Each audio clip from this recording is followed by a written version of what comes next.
नमस्कार, आप देख रहे हैं DST न्यूज़ और मैं हूं आपके साथ गौरी रानी। टीएसी के नई कमेटी का विरोध बीजेपी कर रही है और इसी को लेकर आज बीजेपी प्रदेश कार्यालय में विधायक दल के नेता बाबूलाल मरांडी ने प्रेस कॉन्फ्रेंस किया। इस टीएसी के मुद्दे को लेकर जेएमएम के प्रदेश महासचिव सुप्रियो भट्टाचार्य हमारे साथ बातचीत करने के लिए, उनसे जानते हैं कि टीएसी का विरोध बीजेपी क्यों कर रही है, जबकि मांग जो है वो बाबूलाल मरांडी की ओर से किया गया। चूँकि बौद्धिक शून्यता है इसलिए विरोध कर रही है। बौद्धिक परिपक्वता यदि होता तो बीजेपी को आज के टीएसी के बैठक में शामिल होकर अपनी बातों को रखनी चाहिए थी, लेकिन बौद्धिक रूप से वो शून्य हो चुके हैं और ट्राइबल उनके प्रायोरिटी लिस्ट में कहीं नहीं है, इसलिए उन्होंने टीएसी का विरोध किया।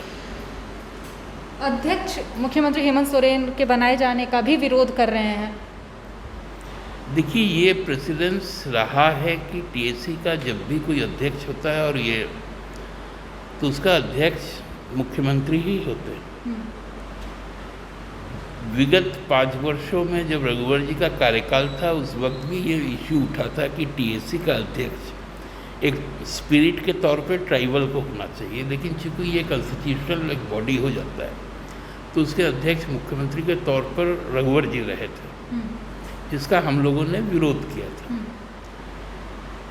तो इसलिए यहाँ के जो चूँकि हेमंत जी मुख्यमंत्री भी है, ट्राइबल भी है, इसलिए उनके अध्यक्षता में जो कमेटी गठित हुई है इस पर कहाँ विरोधाभास होना चाहिए। पूर्व की सरकार रघुवर सरकार में जब रघुवर दास मुख्यमंत्री भी हैं और अध्यक्ष बन सकते हैं, तो फिर झारखंड मुक्ति मोर्चा जो है गठबंधन की सरकार में मुख्यमंत्री हेमंत सोरेन अध्यक्ष बन गए, तो इसमें आपत्ति किस बात को लेकर? इसलिए तो हमने कहा कि बौद्धिक सोच की कमी है, बौद्धिक शून्यता है।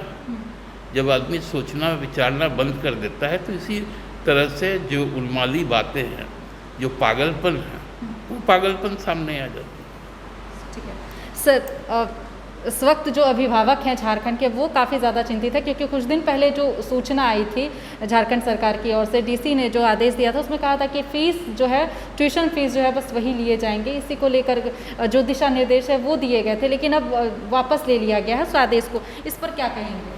नहीं, इस पर तो हमने कहा है कि इस पर भी विचार चल रहा है। अभी शिक्षा विभाग को इसको दिया गया है और अभिभावकों के खिलाफ यदि कोई दबाव बनाया जाता है, अभी देखिए आर्थिक स्थिति सबका बहुत खराब है, उस वक्त में इस प्रकार का दबाव बनाना अनुचित है। इसलिए हम बहुत विनम्रता से आग्रह करते हैं प्राइवेट स्कूल प्रबंधन को कि वो अपने फैसलों पर पुनर्विचार करें और फीस बढ़ोतरी की तो होनी ही नहीं चाहिए, इसमें कितना कर्टेल हो सकता है उस पर बातें की जानी चाहिए। सर, आखिरी सवाल लूँगी। झारखंड के युवा ट्विटर पर अभियान चला रहे हैं, झारखंडी मांगे रोजगार, इस पर क्या कहेंगे? क्योंकि पिछले 1.5 साल में हमने देखा कि गठबंधन की सरकार ने अभी तक नियुक्ति एक भी नहीं लेके आई। हालांकि सरकार ने वादे किए थे, यही वादे करके सत्ता में आई थी, लेकिन एक भी नियुक्तियाँ नहीं हुई है, बल्कि जो नियुक्तियाँ हुई उसे भी रद्द करने की कोशिश जो है वो सरकार की ओर से किया जा रहा है। देखिए, हमको लगता है कि कहीं ना कहीं आपका भी स्मरण शक्ति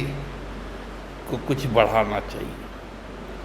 हमने इस संकट काल में भी जो खिलाड़ी हैं, खेल पदाधिकारी हैं, उनको नियुक्ति दी है जिलों में, उसमें नियम शिथिल भी किए गए हैं।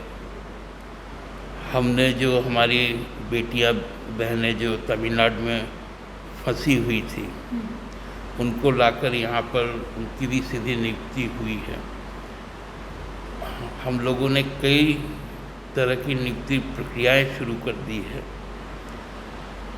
पहली बार हम लोगों ने इस बात को माना कि यहाँ पर जो नियुक्ति की जो स्थितियाँ रही पिछले 5 वर्षों में, उससे जो हताशा हुआ, उस पर जो युवाओं के संकट है उसको कैसे हम लोग जल्दी से जल्दी दूर करें। लेकिन जो महासंकट हम लोगों के सामने आया 2020 के शुरुआती दिनों से, हमने उस वक्त जैसे ही बजट को पास किया और पहला फेज़ का वैश्विक संकट हम लोगों के पास आया और जो स्वास्थ्य का हाल था यहाँ पर, इंफ्रास्ट्रक्चर का, वो इतना खासा हाल था कि हमारी प्रायोरिटी लोगों के जीवन बचाने की हो गई। और जो हमारे परियायी श्रमिक हैं जो हमारे राज्य में हम लोगों ने उनको लेकर आने का काम किया, चाहे वो हवाई जहाज़ से हो, रेलवे से हो, बस से हो, ट्रेन से हो, तो उनको लाकर उनको मनरेगा के तहत उनको रोज़गार उपलब्ध करवाए, उनका पुनर्वास किया गया।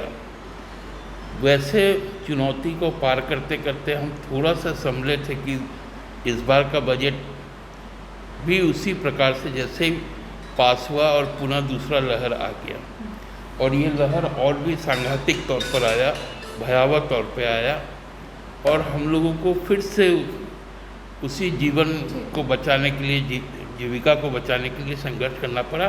लेकिन अब यदि हालात सुधरेंगे तो हमको लगता है नियुक्ति हमारी पहली प्राथमिकता होगी। तो हमारे साथ इस वक्त झारखंड मुक्ति मोर्चा के प्रदेश महासचिव सुप्रियो भट्टाचार्य बात कर रहे थे, जिन्होंने साफ तौर पर नियुक्तियों को लेकर कहा है कि अगर स्थिति संभलती है तो नियुक्ति पर सरकार जरूर काम करेगी और अपने किए हुए वादे को ज़रूर पूरा करेगी। फिलहाल इस खबर में इतना ही। तमाम खबरों के साथ बने रहने के लिए देखते रहें BST न्यूज़।